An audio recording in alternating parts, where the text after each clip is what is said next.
About what will we talk today?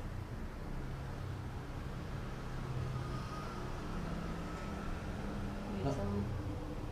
You tell me. I tell you. In the other video, some people couldn't hear you. You talk very low. Okay. Oh, We can put the for the people. thing like this. Okay.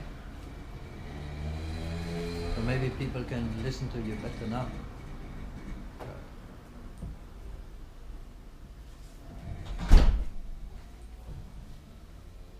Good. Okay. Let's think about this funny topic of people walking looking at people upside down when they're walking. Okay.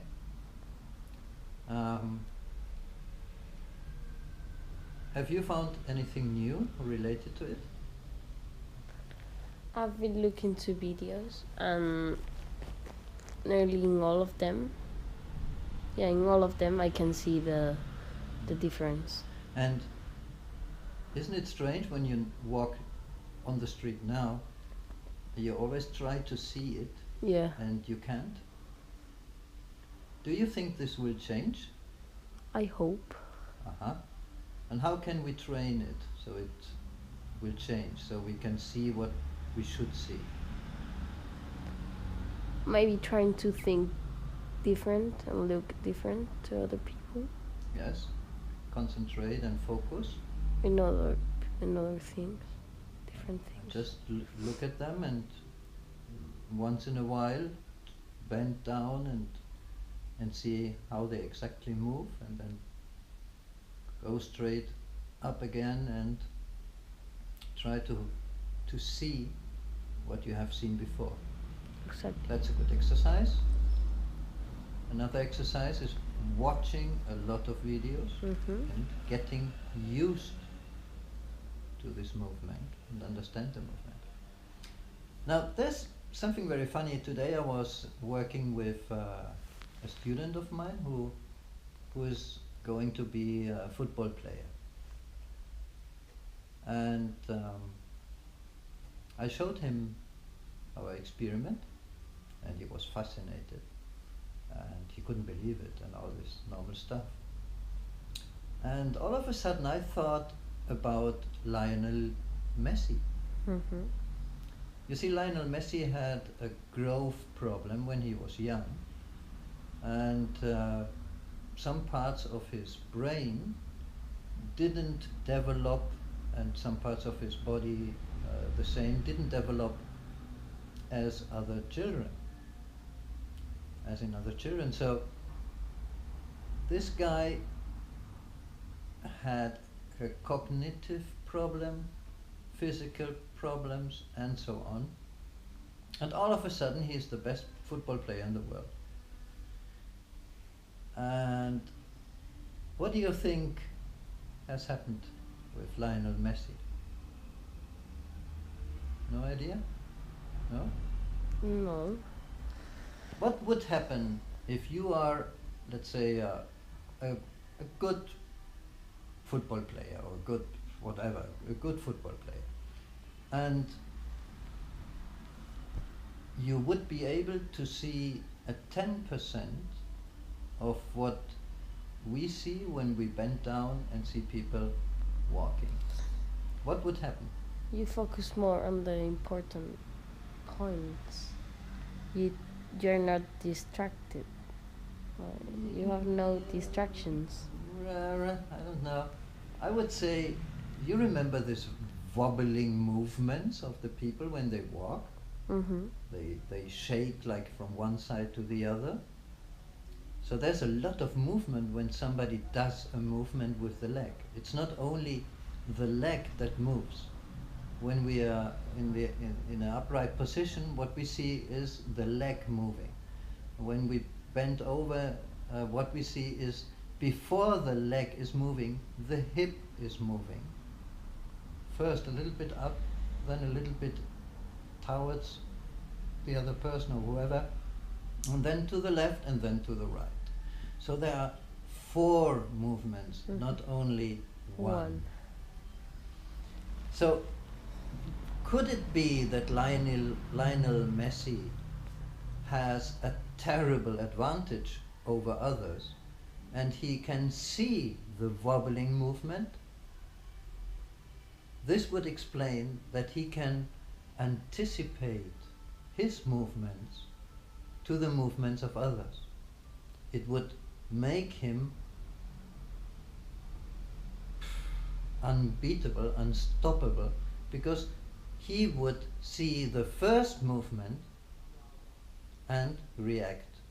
And a normal player would see one movement, which is the sum of 4 added movements, and then react. So Lionel Messi would have an advantage of around half a second, always. Maybe a little bit less, maybe a little bit more, depending on the situation of the game. I think this is it. I think Lionel Messi is one of the best players because he has that advantage. He sees the 4 movements. He probably doesn't know that he sees them, but he sees them. Right? And now this is incredibly funny because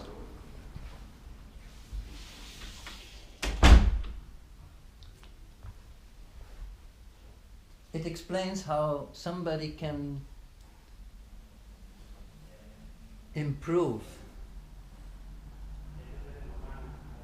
It could explain how somebody can improve in his life by seeing what we see when we turn things around or look the other side around.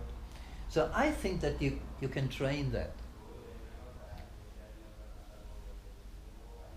And training would be imagining it, seeing it, watching it, studying it, and focusing on it.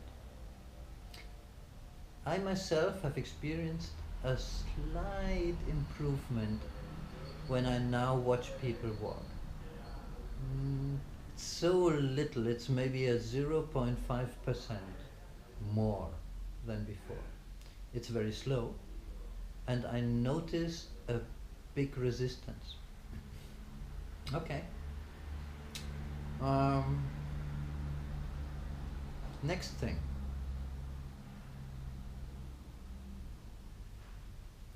When you sit in a cafeteria and you look at people walking outside, does this refresh you or does it tire you? Do you get tired when you look at people for a long time? Yeah. And I get tired. yes, you get tired. Yeah. And do you know why? No. What do you think? Why do you get tired? Don't know. Yes. What does the brain do with what we see?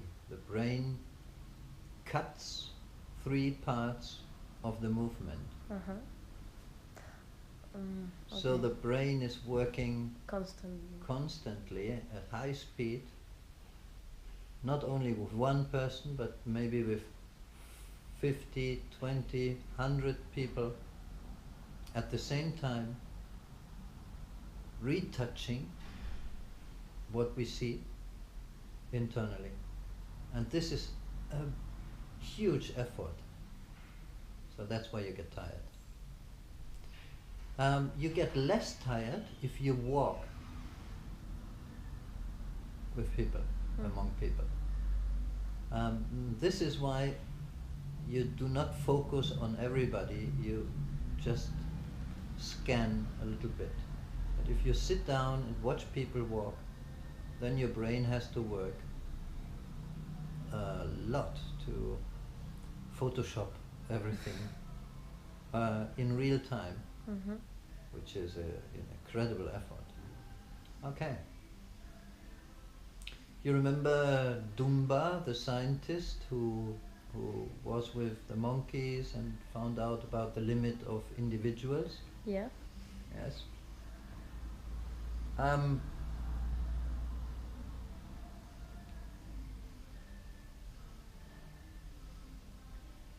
The best way to live would be to live apart from everybody in very small communities. In a very small community, even if your brain is retouching the movements of people,